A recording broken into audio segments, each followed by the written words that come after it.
Hello YouTube, this is Morgan, Airspeed Prime here at my next Airspeed Reads Naruto video. This one's going to be for volume 40 of the manga, which is called The Ultimate Art.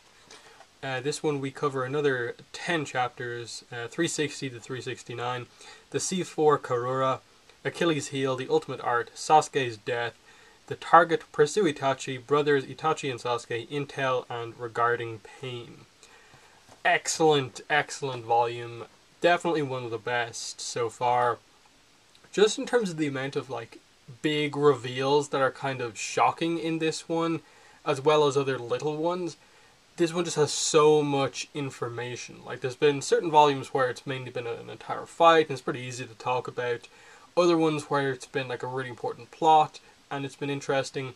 This one is kind of still in this kind of transition arc as we're hunting around for people. Everyone's on little different things. We're hitting little scenes here and there and getting reveals from almost everywhere. But we are leading towards some of, in my mind, the best stuff in the series, with Pain coming heavily into play, Itachi Sasuke being set up and so on, and just I suppose the end of the series is kind of in sight to some extent. Obviously we've still got 32 volumes to go, but we're getting there. We're closer to the end than we are to the start. So yeah, let's get into this. Okay, so we start off with the end of the Deidara and Sasuke fight. It still takes roughly half of the volume to get to the end of the fight, but it's really interesting. What happens here is that it's basically Deidara throwing all of his last big attacks at Sasuke. Sasuke just barely avoiding them, using some clever tactics and use of ninjutsu, and ending up with basically Deidara actually full on committing suicide, blowing himself up, his final big attack, 10-kilometer radius explosion, killing himself, confirmed that he is dead, and thinking that he's taking Sasuke with him when Sasuke is low on chakra. What Sasuke actually does to survive it is that he basically teleports Manga, the snake, in, which is Orochimaru's summoning animal, kind of gets inside him and basically shields himself using Manga on the inside. And he then gets Suigetsu to summon Manga back just before Manga dies. Sasuke gets out. He survives with damage, of course, still, but he's not dead, so that's a positive. Really interesting fight because you can really see how much Deidara hates Uchihas, mainly because of Itachi, but also how frustrating it is for him to fight Sasuke at this moment. And there's some really cool moments in this fight as you kind of constantly think Sasuke's going to be killed. You have the really cool technique of just his C4 Karura. What it actually is, it's not a giant explosion. It looks like it's going to be a giant explosion, but what it actually is just a huge giant ball of explosions turning into millions of micro explosions that you can inhale. They go into your bloodstream and basically destroy you from within. So it's a really powerful attack, and it's kind of impressive the way it's avoided, and that Sasuke has to use his lightning blade, Chidori, on himself to kind of, because we now know because of Naruto's training that lightning can kind of nullify earth chakra, which is what basically the detonating clay is. So Sasuke then kind of has an advantage from here. He kind of explains it in detail to Deidara how he was able to do this, and how the section of the fight that we saw in the last volume was him kind of coming up with this theory, and now he's putting that into action. But yeah, the last moment of the fight, really cool. We see that Deidara has this kind of section on his chest, which is another mouth, kind of like the mouths that he has on his hands. And he feeds the clay into this one, and this is how he activates his kind of kill myself jutsu. And there's some really cool art as you see this happen. You can see the kind of power building up, that it's taking over his whole body, turning his circulatory system into a bomb, and it eventually leads to this massive explosion. They say it's 10-kilometer radius, and it's almost assumed that he's taken out not only himself, Sasuke, but also Toby, who was also in the area, who, let's not forget, he was involved in that fight too. So really cool. And then we see that Sakura, Naruto, and so on, they all look up and can see this explosion happen, and they're all wondering what's happened. Karin is in the village and sees this happening. Zetsu sees it, and he reports back to the Akatsuki. So a lot of stuff happening here in the first section, and we begin to get more with the Akatsuki. They have the report that, you know, it seems like Deidara is dead, looks like he took Sasuke with him and maybe Toby, and Pain just kind of walks off and is basically like, no, Toby's fine. Let's mourn Deidara in silence and let's leave. But yeah, the first big reveal, I would say, of this is finally getting, I suppose, a proper look, non-kind of hologram vision look at Pain, and also a new member of the Akatsuki I don't think we've known about before, but we see Pain and Conan here for the first time. That's what he looks like, and it's definitely an interesting design in that I think it's purposefully meant to be quite similar to Naruto to some extent, you know, just the hairstyle. He's a bit older than Naruto, of course, and then Conan is a similar age, but it's just interesting that, like, oh, this is the leader of the Akatsuki. That's what he finally looks like in person. He's not so, like, threatening just based on his looks compared to some of the others, but we obviously see what exactly happens here. But immediately after introducing Pain as the leader, the following page basically reveals that he's not the leader. He's talking to someone else mysterious, and he says, you hunt the Nine Tails. As leader, I will not tolerate failure. So Pain is being put on the case now. He's going to be the next one to go after Naruto, and as the one who's, I suppose, the acting leader to most of the people, Pain seems to be the only one who knows who the actual leader is. This is a really big thing that, like, one of the best members of the Akatsuki has put into play. We had a quick scene with Kisame and Itachi, where basically Kisame is just like, you must be sad about your brother, now you're the only one left of the Uchiha clan, and Itachi's just like, no, he's not dead, and Kisame is just like, what? Are you sure? But yeah, we just get some aftermath of that as kind of Sasuke's healing. He reveals that because, since he absorbed Orochimaru into himself, he's healing a lot quicker. We haven't quite got the reveal yet of Karin's healing ability or the Jugo healing ability yet that they can help him with, so there's still that. After that, we very quickly, like really quickly, get the reveal of who the actual leader of the Akatsuki is. In probably one of the big key, like, shocking moments, one of the ones that's just like, whoa, what is this? We get the reveal that Toby is the leader of the Akatsuki, and his name is Madara Uchiha. So Madara is still alive, back from, like, the first Hokage's era. He's still alive. We see his Sharingan on the page there, at least one of them, and he's revealing that basically one part of their overall plan is to reveal the true power of the Sharingan. So very interesting that an Uchiha is leading the Akatsuki. He's hiding it from everyone except Pain and Conan, and he's now kind of, I suppose, more clearly coming into play. That I suppose everyone thinks Toby is dead, and he's just there in the background now doing all this stuff. So really, really interesting reveal. You know, they maybe could have, timeline-wise, organized things a little bit better, where, like, you didn't have this happen, like, 10, 20 pages after the reveal of Pain for the first time, after he's been set up all this time as the leader. I think you maybe should have used Pain for the entirety of the Jiraiya arc that's coming up, and you know that he's the leader. After that, you reveal that Pain's not the leader to set up the next part of the series, and this would have been a reveal, you know, a volume or two from now, rather than it happening right now. Like, the second Pain is actually revealed as a character, he's suddenly not the leader anymore. That's the only issue I would have with this, but it's still an amazing kind of, like, shocking reveal to have here at this point. But yeah, after that we basically just get Kiba is kind of suddenly gets a bit of a focus. He can sense Sasuke's scent, and he's following it, primarily because Karin's been around Sasuke so much, he's following her. But on the way, Naruto basically goes off on his own. He creates like 1,000 clones and searches everywhere, and eventually comes across Itachi. And I suppose, like, this, for me, the third kind of really big moment of this volume that, like, was completely unexpected. Like, Kabuto appearing in the last volume, now this, plus the other two moments. It's pretty impressive, all of this kind of crazy stuff that's happening. And ultimately, the scene, it doesn't do a ton. It's basically just, you know, a little teasing about, you know, like, you're fighting the Sharingan, shouldn't you run away? Um, and Itachi just asked the question, you're obsessed with my brother, why? He's gone rogue, abandoned his village, his friends. And Naruto just said, we may not be blood, but he's more of a brother to me than you are to him. And he pretty quickly, just after that, leaves, reveals that he's put Naruto under this kind of crow genjutsu. Something has happened here, and he just says, you know, all I said was I want to talk, and leaves.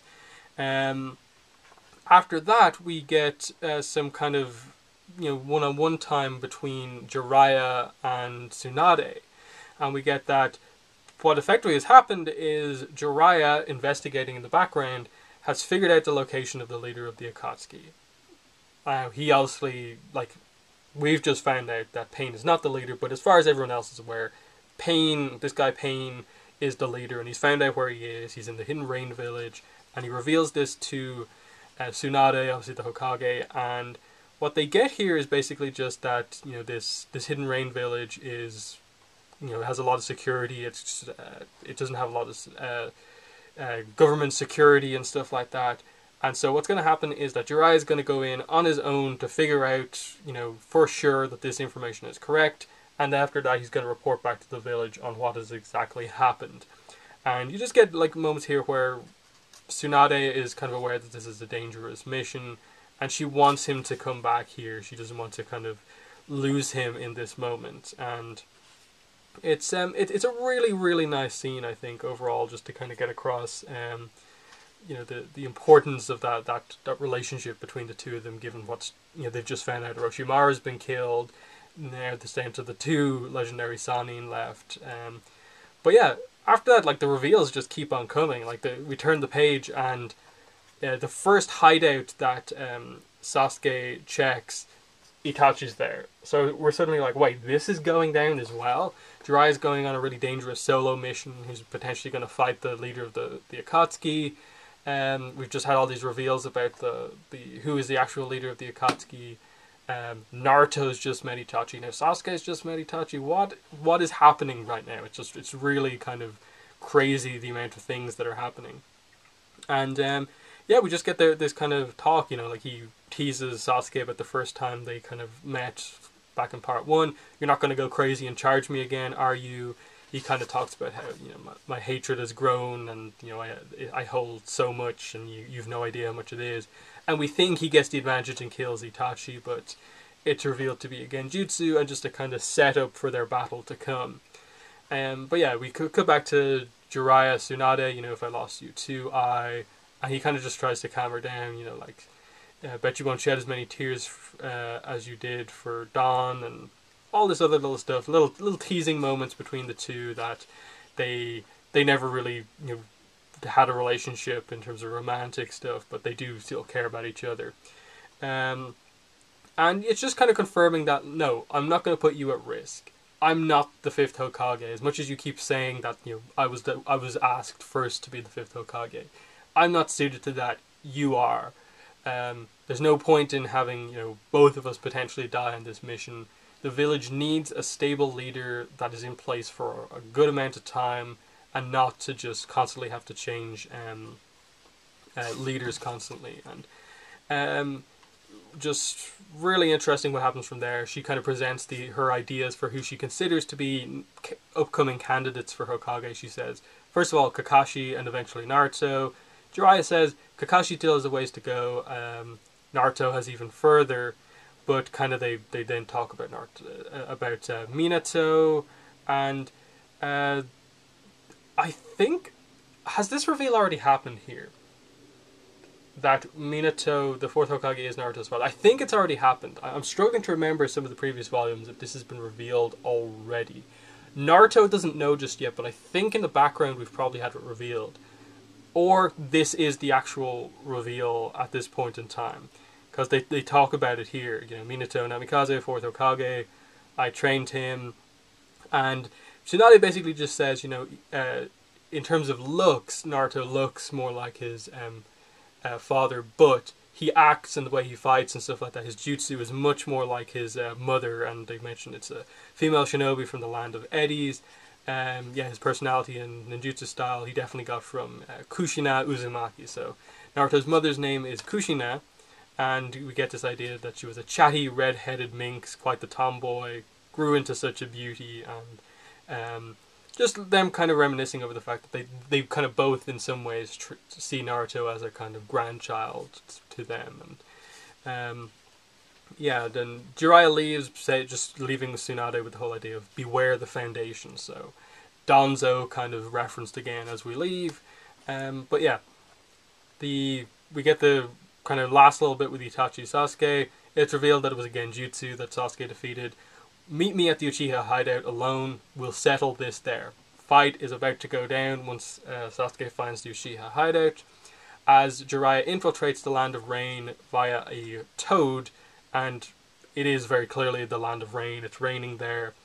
Pain is instantly aware that Jiraiya is there because he can sense stuff through the rain, and he and Conan eventually they gradually begin to close in on him. They realize that he's there and are gradually finding out where he is.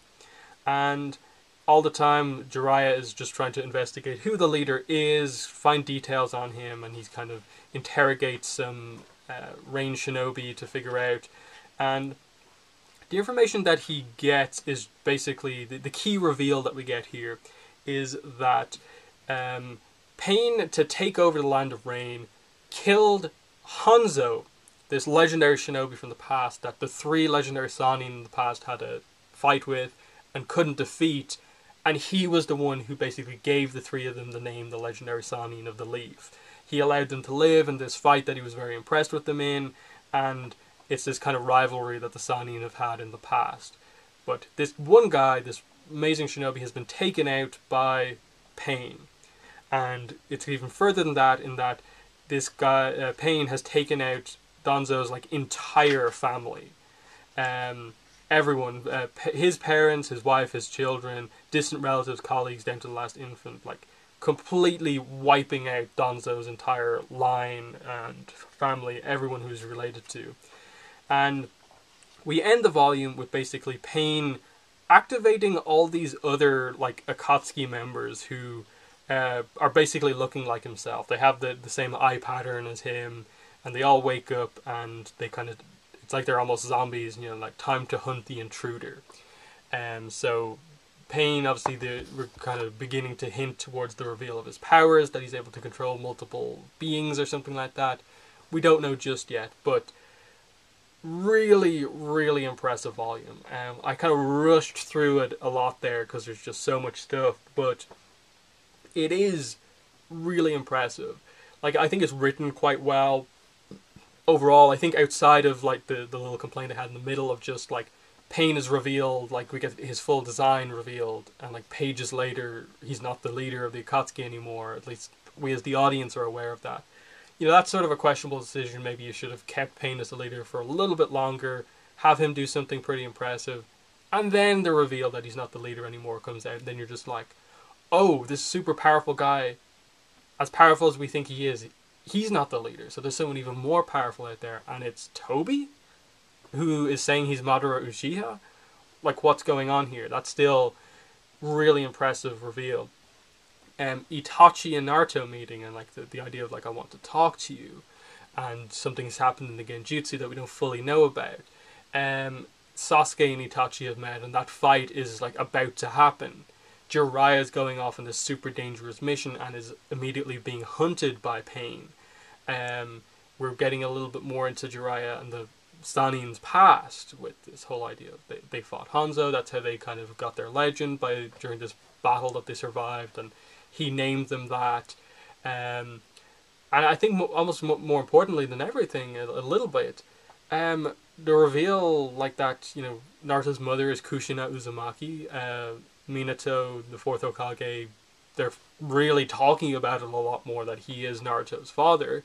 So moments like that are just really, really cool to get. Just see the kind of older characters talk about their kind of history, the fact that they're not around anymore. They remember them really well because Jiraiya trained Minato, and they both were aware of Kushina as well. So, anything else to add about this volume? fight at the start, I really like the Deidara Sasuke fight. It's really impressive. Just Sasuke survives a fight with the Itachi, kind of gets a win on his own, even if it was kind of like desperate measures to get the win, but still like an impressive victory nonetheless. Conan is an interesting character that like they've kind of paired Pain up with her, and you're kind of wondering, okay, what's going on here? Like they always have the Akatsuki kind of go in like groups of two, but like she wasn't even at any of the meetings as far as I'm aware. She was just in the background. So does the whole group even know she exists and stuff like that? So really cool stuff. But yeah, that's been volume 40 of the Naruto manga, the ultimate art. That's been my review. I'll probably try and get the next one out early-ish next week for 41, because obviously we're getting into some of the stuff that I really, really like within the series, as the Pain arc is starting and stuff like that. So I'm excited to see what this stuff is like in the manga, because the Pain arc is my favorite arc in the anime. So excited to see what comes next in the manga. So yeah, that's been the video. In the description you can find a link to my Twitter and Tumblr account if you want to follow me on social media. If you want to help support my channel, links to my Patreon campaign and also my PayPal donation link are in the description. But that's been the video. Thanks for watching, and bye.